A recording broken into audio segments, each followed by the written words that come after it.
You open your phone, you see the message, you read every single word, you understand it perfectly, and then, you put your phone down. The notification disappears. The conversation sits there, read, understood, and completely unanswered. Hours pass. Maybe a whole day. Maybe 3 days. And somewhere in the back of your mind, you know you should reply, but somehow, you just don't. Sound familiar? If you are nodding right now, this video is about you. And no, you are not lazy. You are not rude. You are not a bad friend. Your brain is actually doing something far more complicated than most people realize. Today we are going to unpack exactly what is happening inside the mind of someone who reads messages but never replies. And I think by the end of this, you are going to understand yourself in a way you never quite have before. Let us start with a scene most people know too well. Your friend sends you a voice note at 11 in the morning.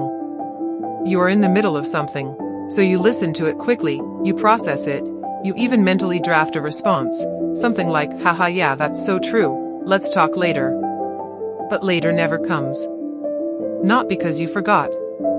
Not because you do not care. But because something in your brain quietly filed that conversation under will deal with this when I have the right energy, and that moment of right energy just never seems to arrive. Here is what psychology calls this. It is not forgetfulness. It is something called cognitive load avoidance. Your brain is constantly managing hundreds of small decisions every single day. What to eat, what to wear, how to respond to your boss, how to navigate that awkward situation from yesterday. Every single one of those requires mental energy. And replying to a message, as simple as it sounds, is not actually simple to your brain. It requires emotional processing, word selection, tone calibration, and sometimes even a kind of social performance. Will this sound too eager? Too cold? Too short? Too long? Your brain runs through all of this in milliseconds, and sometimes it simply decides, not now. And not now quietly becomes never. But let us go a little deeper, because this is where it gets genuinely fascinating. Researchers in behavioral psychology have found that people who consistently delay replies often score high in something called need for cognitive closure. These are people who do not want to open a conversation they cannot fully engage with. Sending a quick haha lol feels dishonest to them. If they are going to reply, they want to do it properly, with the right words, the right tone, the right emotional presence. And because that perfect moment rarely arrives, neither does the reply. It is not carelessness. It is actually a very high standard for communication. A painful, socially invisible high standard. And then there is the anxiety piece, which is real and far more common than most people admit. For a lot of people, an unread message feels like a task. But a read message? A read message feels like a debt. Your brain knows you have seen it.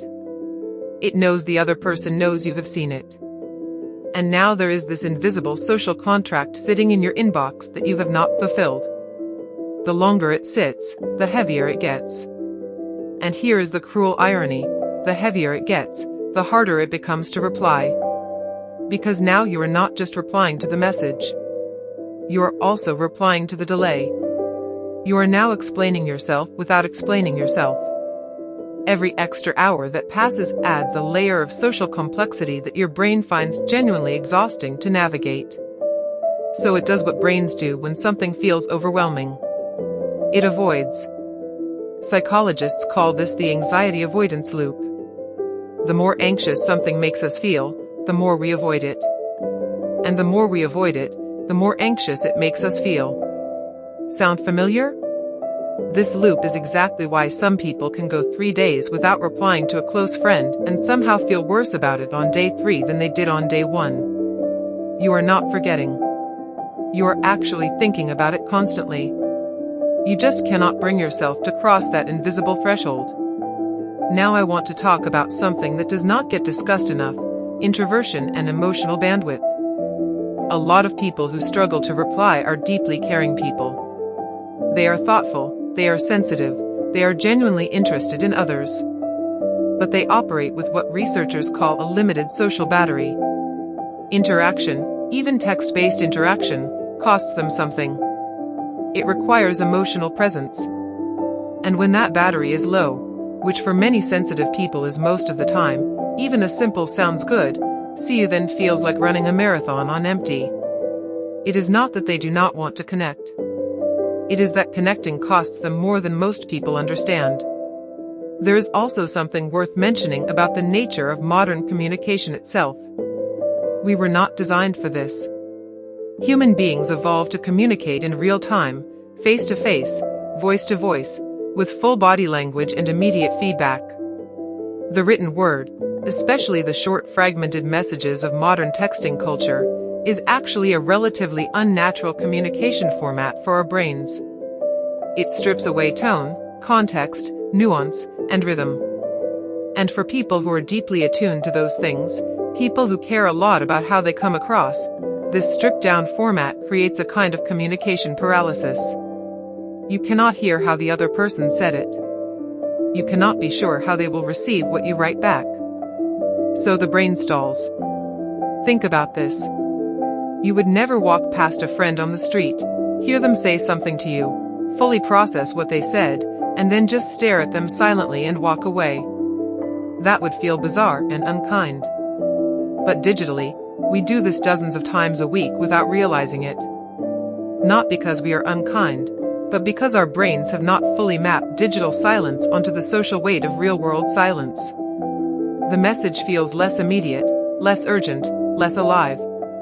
And so it waits. But here is what I want you to hear. If this is you, if you are someone who reads and disappears, I want you to know that the people who love you and know you are probably not as hurt as you fear. Most of the time, the story your brain tells you, they must think I do not care, they must be annoyed, they must think I am distant, is louder in your head than it is in reality. The people who understand you already know that your silence is not coldness. It is complexity. It is your mind trying to show up for them properly, and struggling to find the right moment. That said, it is worth gently asking yourself, is this pattern costing you something? Are there relationships in your life that are slowly growing quieter because the replies never come? Because here is the thing about connection. It does not always require depth. Sometimes a quick thinking of you or saw this and thought of you is enough to keep a relationship warm. You do not always have to be fully ready. You do not always have to craft the perfect response. Sometimes showing up imperfectly is infinitely better than not showing up at all. So here is what I want to leave you with today.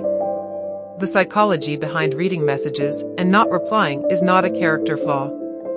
It is a combination of cognitive overload, anxiety loops, high communication standards, emotional sensitivity, and the genuine mismatch between how our brains work and how modern communication demands we perform.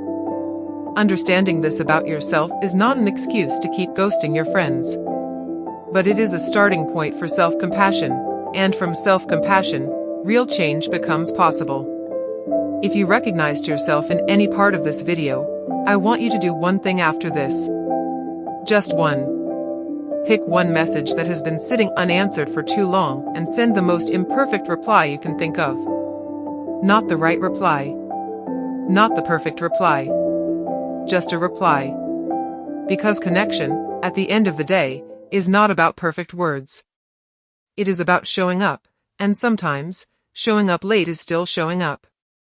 If this video made you think of someone who does this, or made you finally understand yourself a little better, share it with them. And if you want more psychology content that actually makes sense of the way your brain works, subscribe to Psyche Simplified. A new video drops every week. I will see you in the next one.